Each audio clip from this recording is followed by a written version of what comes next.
Donald Trump की चेतावनियों के बाद भी रूस और यूक्रेन की जंग रुकने का नाम नहीं ले रही है। पुतिन युद्ध रोकने की बजाय युद्ध भड़काने की कोशिश में जुटे हुए हैं। पुतिन युद्ध का स्तर बढ़ाना चाहते हैं और नेटो से आर पार की जंग लड़ना चाहते हैं। पिछले एक हफ्ते में रूसी आक्रामकता से ये संकेत मिले हैं कि पुतिन यूक्रेन के साथ साथ यूरोप के कुछ देशों को भी टारगेट करने की कोशिश में जुटे हैं। रूस के इरादे बिल्कुल साफ हैं। रूस युद्ध से पीछे हटने को बिल्कुल तैयार नहीं है। अमेरिकी तरफ से बार बार समझौते का दबाव बनाया जा रहा है, लेकिन क्रेमलिन ने अब तक एक शब्द तक नहीं बोला है। करीब 3 साल से चल रहे युद्ध से फायदा लेने के मौके को पुतिन चूकना नहीं चाहते। पुतिन यूक्रेन के ज्यादा से ज्यादा हिस्सों पर कब्जा करना चाहते हैं और इसी के बाद वो समझौते की टेबल पर आना चाहते हैं। एक और बड़ी खबर आपको बता दें युद्ध क्षेत्र से। यूक्रेन ने युद्ध क्षेत्र में उतारे हैं पोसाइडॉन ड्रोन। ऊंचाई में भर सकते हैं उड़ान भी, अचूक निशाना लगा सकते हैं पोसाइडॉन ड्रोन और इनको युद्ध क्षेत्र में उतार दिया गया है। क्या आपने शेयर बाजार में बिना कुछ जाने इन्वेस्ट किया और नुकसान उठाया? घबराएं मत। सही तरीका जानने के लिए अभी फ्रीडम ऐप डाउनलोड करें।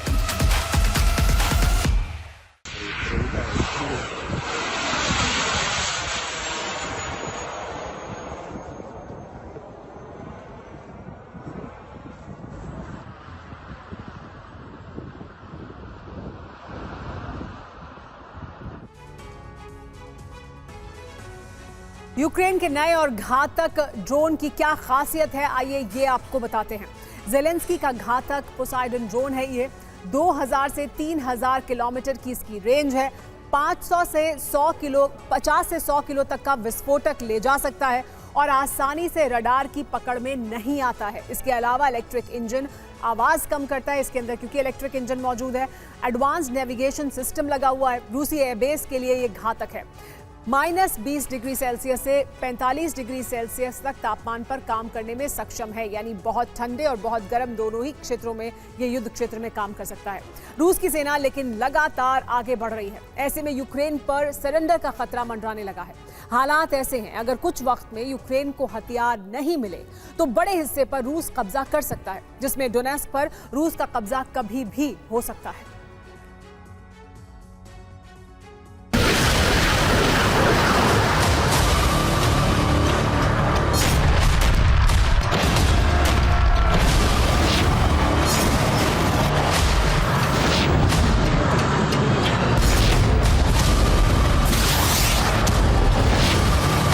नए साल की शुरुआत से ही रूस ताबड़तोड़ हमले कर रहा है। रूसी सेना तेजी से आगे बढ़ रही है।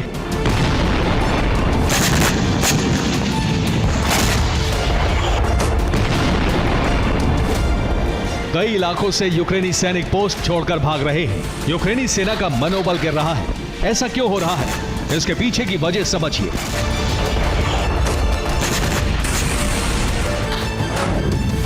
यूक्रेन के हथियार खत्म हो रहे हैं। अमेरिका ने सैन्य मदद रोक दी है।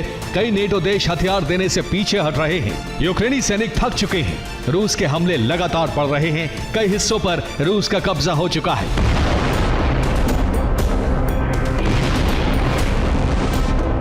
साथ ही इसका भी भरोसा नहीं कि युद्ध कब तक चलेगा, क्योंकि अब युद्ध विराम की संभावना खत्म हो गई है। जबकि ज़ेलेंस्की नीति की आलोचना भी होने लगी है। जबकि रूसी सेना रणनीतिक तौर पर मजबूत हुई है।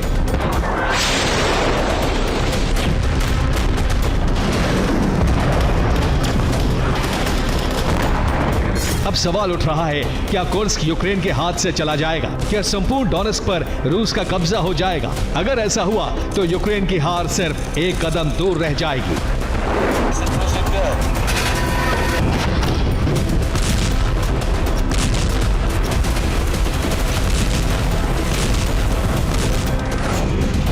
इसलिए यूक्रेन अब इन्हें बचाने के लिए पूरी ताकत लगा रहा है। कुर्स्क में अतिरिक्त सेना भेजी जा रही है। डोनेस्क में भी उसने टैंक बटालियन भेजी है। यूक्रेन ने फ्रंट लाइन के लिए हर महीने करीब 600 करोड़ फंड जारी करने का फैसला किया है, जिससे कॉम्बैट ब्रिगेड को ड्रोन पावर लगातार मिलती रहे। अब यूक्रेन ड्रोन का प्रोडक्शन बढ़ा रहा है। 96% ड्रोन खुद ही बना रहा है, जबकि हमले में इस्तेमाल 30% हथियार भी यूक्रेन में ही तैयार किए जा रहे हैं।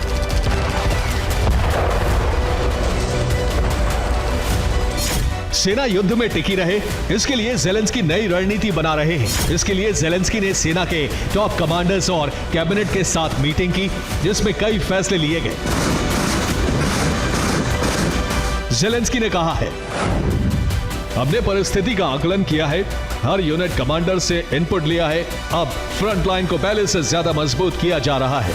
सैनिकों को अलग अलग मोर्चों पर शिफ्ट किया जा रहा है। साथ ही ज्यादा से ज्यादा हथियार मंगाए जा रहे हैं, जिसमें नेटो ने सहयोग का आश्वासन दिया है।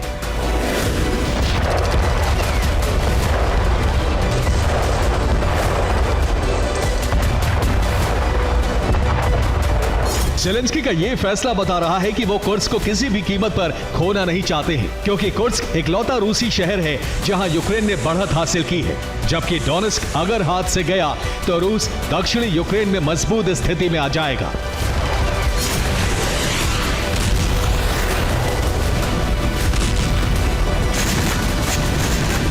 यूक्रेन के लिए लगातार स्थिति गंभीर होती जा रही है, क्योंकि दक्षिणी डोनेस्क में रूस करीब करीब कब्जा कर चुका है। तीन तरफ से डोनेस्क में रूसी सेना आगे बढ़ रही है।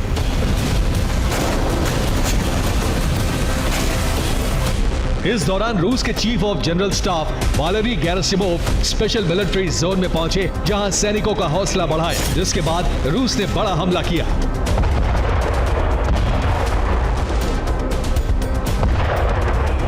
अब रूस की सेना पोक्रोवस्क में ग्रे जोन को बढ़ा रही है, जिससे यूक्रेनी सेना को घेरा जा सके। इसी तरह के हालात टोरेस्क और कुराखोव में भी बने हुए हैं। अब डोनेस्क में यूक्रेन के पास पीछे हटने के अलावा कोई दूसरा रास्ता नहीं बचा है।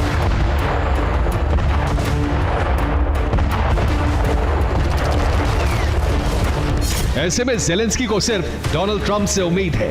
अगर ट्रंप यूक्रेन को सैन्य मदद के लिए तैयार हो जाते हैं तो यूक्रेन कुछ और वक्त युद्ध में बना रह सकता है।